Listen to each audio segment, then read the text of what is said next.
Praise the Lord. கர்த்தருக்கு மகிமை உண்டாவதாக. Praise the Lord. May the name of the Lord be glorified. ஆண்டவருடைய வார்த்தையை உங்களோடத்தில் பகிர்ந்து கொள்கிறதில் சந்தோஷிக்கிறேன். I am very glad to share the word of God with you all. இன்றைய மாதத்தின் முதல் நாளிலே கர்த்தர் நமக்கு தந்த நல்ல வசனத்துக்காக கர்த்தரை ஸ்தோத்திரிக்கிறேன். So I praise God for God who has given us this word in the first day of this month. இந்த நாளிலே அவர் சொன்ன வார்த்தை ஏசாயா 35:4. So today he is giving the word Isaiah 35 verse 4.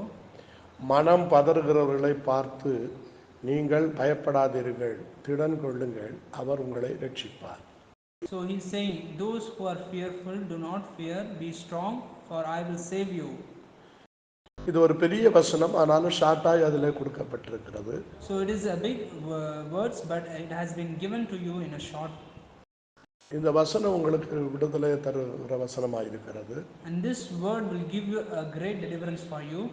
மனம் பதறுகிறவர்கள் என்றால் அநேகருடைய வாழ்க்கையில் எப்பொழுதுமே ஒரு மனம் ஒரு நிலை நிற்க முடியாத ஒரு அனுபவத்தை பார்க்கிறோம். So we see people who are very fearful, they will have a great instability in their life. எதுக்கெடுத்தாலும் ஒரு இருமனம் உண்டாகும், ஒரு கலக்கம் உண்டாகும் சிலருடைய வாழ்க்கையில். So for in any kind of situation they will have a double mind or they will have a great destruction. இது சாத்தானுடைய மிகப்பெரிய தந்திரமாக இருக்கிறது. So this has become a great trick of the Satan. அப்படிப்பட்டவர்களுக்கு என்ன நடக்கும் என்று சொன்னால், அவர்களுக்கு சிலவங்க இப்போ எக்ஸாம் பேப்பரை கண்டால், கொஷின் பேப்பரை கண்டால் பதட்டம் வந்து ஒரு மனம் ஆட்டம் வர்றது போல. So for some people when they see the exam paper they will have a great fear in their mind. ஒரு நல்ல ஜாபுக்கு போகும்போது என்ன நடக்குமோ என்று ஒரு ஆட்டம் காண்கிறது போல. Or like a person who is going for a new job, they will have a fear what will happen next. ஒரு திருமண வாழ்வு எப்படி அமையுமோன்னு சொல்லி இருமனதிலே குழம்புறது போல. Or like a person who is getting into a marriage, they might have a fear what will happen next. அப்போ எல்லா விதத்திலுமே இந்த மன பதறுதல் உண்டாகிறது. So in all situations there is a fearful activity. ஆனால் கர்த்தருடைய ஆவியானவர் சொல்லுகிறார், but God says us, கலங்க வேண்டாம், do not fear.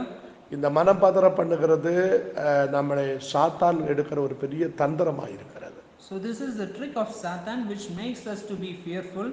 இது மனநிலையிலேயும் மனம் பதற பண்ணும். So this also will bring a great fear in our mind also. சில சந்தேகங்களை கொண்டு வரும். Certain times it will bring certain confusions. நம் கூட இருக்கிறவர்களை குறித்து தவறான எண்ணங்களை கொண்டு வரும். Sometimes it will bring a bad impression or the thoughts about our people who are being with us. அது எந்த விதத்திலேயாவது அது போராடுகிற வேலைகளில் பிசாசு வேலை செய்வார். So in any kind of way Satan will create this problem and he will do it. இப்போ நீங்க பாத்தீங்கன்னா மனம் பதறது யாரு அப்படின்னு கேட்டா அந்த வசனத்திலே அந்த சீக்ரெட் இருக்கிறது. So if we come to see who is the fearful person, in the words itself it has given us the answer.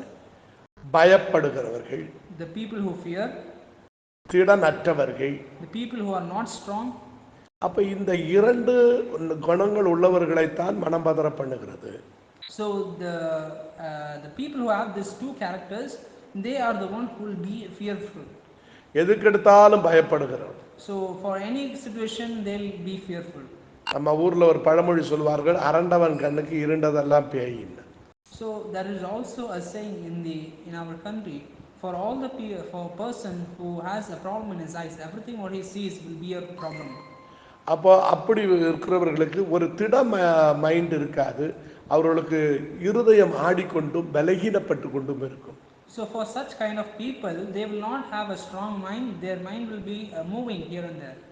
அப்படிப்பட்டவர்கள் பிள்ளைகளுடைய எண்ணிக்கை நிறைய வாலிபர்களை பிசாசு அப்படி வஞ்சிக்கிறதை பார்க்கிறேன். So we also see today the Satan, he has been deceiving many youngsters like this.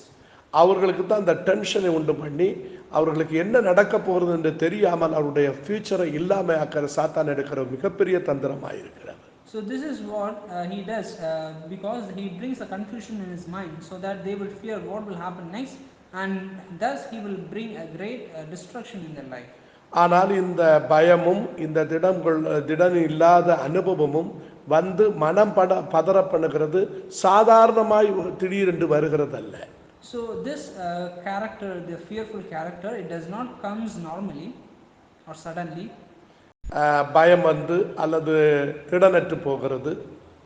சில Like, வாலிப பிள்ளைகள் தளர்ந்து போவார்கள், பயந்து தளர்ந்து போறார்கள். so some youngsters, they will be weak by getting this fear in them. இது ஆணும் பெண்ணுக்கும் அது அட்டாக் ஆகிறது. So this is both for male and female. அப்ப இது எப்ப வருகிறது, எதனால வருகிறது? தானாக வருகிறது அல்ல. So when does this come? This does not come normally or suddenly. அதே வசனத்தில் நாம் எழுதப்பட்டிருக்கிறது, கர்த்தர் நீதியை சரி கட்டு அவர் வருவார், அவர் ரட்சிப்பார் அப்படின்னு இருக்கு.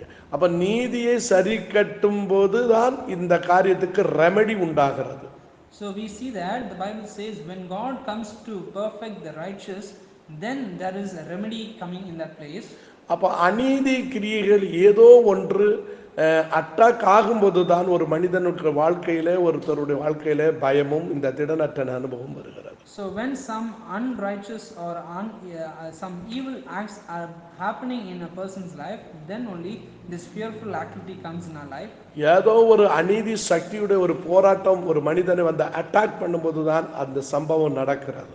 So when some evil spirits come and attack a person, this situation happens. ஒண்ணுல நாம ஜெப ஜீவிதம் குறையும் போது அது வந்துவிடும். Sometimes when our prayer life is getting low, this will come and affect us. சில வேளைகளில் வேதம் வாசிக்காமலே இருக்கும்போது அது வந்துவிடும். Certain times when we do not read the Bible, this will come and affect us. சில வேளைகளில் நாம் எவ்வளவுதான் ஆண்டவருக்குள்ளே நின்னாலும் சில வேண்டாத வேலைகள், சில குடும்பங்களுக்கு விரோதமாய், சில பிள்ளைகளுக்கு விரோதமாய் செய்வினையும் ஏவல்களும் நடக்கும்போது அந்த அட்டாக்குனால திடீரென்று வந்து விடுகிறது. And also sometimes when some people do witchcraft against our children or family, so even through that this evil spirit will come and affect us. சில வேளைகளில் ஊழியக்காரர்கள் ஊழியத்துக்கு போகும்போது அந்த ஊழியத்தின் எதிர்வினைகள் நிமித்தமும் சிலரை வந்து அதை அட்டாக் பண்ணும். So certain times when the servants of God go do the ministry, the spirits which comes and opposing them, that will come and fight with them. அப்போ எந்த விதத்திலும் சத்துரு மேற்கொள்ளாமல் நமக்கு ஜெயம் எடுக்க முடியாது. சத்துருவை மேற்கொள்ளாமல். So without taking victory over Satan, we cannot take the victory or the win.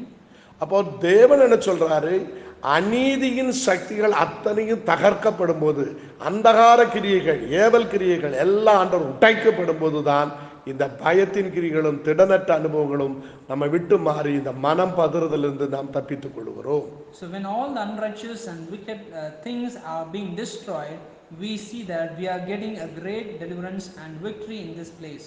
அப்ப இதுல இருந்து என்ன தெரியுதுன்னா, ஒரு குழந்தை தன் தகப்பனை விட்டு அல்லது தாயை விட்டு கொஞ்சம் தூரமாய் போய் நிற்கும் போது, தனிமையாக்கப்படும் போதுதான் இந்த மனம் பதறுதலை சத்துரு கொண்டு வருகிறான். So we see that when our children is taken a bit far away from the parents, we see he brings this confusion in his mind. அப்போ தேவனை விட்டு நாமும் தூரத்துக்கு போகும்போது தான் நாம் தனிமையாக்கப்படுகிறோம். So when we go away from the God, we are being separated. அப்பொழுதுதான் சாத்தான் ஈஸியாக போராட வழி உண்டாக்குகிறான். So in that time only Satan comes and fight with us easily. ஆனா இன்று கர்த்தருடைய ஆவியானவர் சொல்கிறார், அவர் வரும்போது, நீதியை சரிகட்ட நமக்குள்ள வரும்போது நிச்சயமாய் அந்த மனம் பதறுதலின் ஆவியை கர்த்தர் மாற்றி போடுவார். So God is saying today, when God comes to make all the righteousness perfectly, he will take away all the fearful activities from our life. இந்த வசனத்தை கேட்டுக்கொண்டிருக்கிற அன்பான தேவ பிள்ளைகளே, So my dear brothers and sisters who are listening the word of God, ஒருவேளை இன்னைக்கு மனம் பதறி என்று வாழ்க்கையில ஒரு நன்மை நடக்கலே, எல்லாமே தோல்வியா இருக்கிறது, நான் என்ன செய்வேன் என்று சொல்லி துடித்து கொண்டிருப்பீர்களானால், so you might be worrying that I'm not having a remedy out of these problems or suffering a lot in these problems. இது சாத்தானால் உண்டு பண்ணுகிற தந்திரம் என்று உணர்ந்து, So we must know that this is the trick which Satan does. பயப்படாதீங்க. We must not fear. எதை குறித்தும் பயப்படாதீங்க. We must not fear about anything. உங்களோடு இருக்கிறவர் உலகத்தில் இருக்கிறவர்களோட பெரியவர். The one who is with you is greater than the one in this world. கர்த்தர் நமக்காக யுத்தம் பண்ணுவார். The God will fight for us. கர்த்தர் உங்களுக்கு ஜெயம் தருவார். God will give us the victory. கர்த்தர் உங்கள் பிள்ளைகளை விடுவிப்பார். God will deliver our children. கர்த்தர் உங்கள் பெற்றோரை விடுவிப்பார். God will deliver our parents. கர்த்தர் உங்கள் கூடப்பிறப்பை விடுவிப்பார். God will deliver our siblings. கர்த்தர் உங்கள் சபையை விடுவிப்பார். God will deliver our church. கர்த்தர் உங்கள் குடும்பங்களை விடுவிப்பார். God will deliver our families. ஒருபோதும் கர்த்தர் கைவிட மாட்டார். He will not leave us anymore. இந்த வசனத்தினால் கர்த்தர் நம்மளை திருப்திப்படுத்தி ஆசீர்வதிப்பாராக. Let the Lord bless you all by this word and satisfy Amen. you. Amen.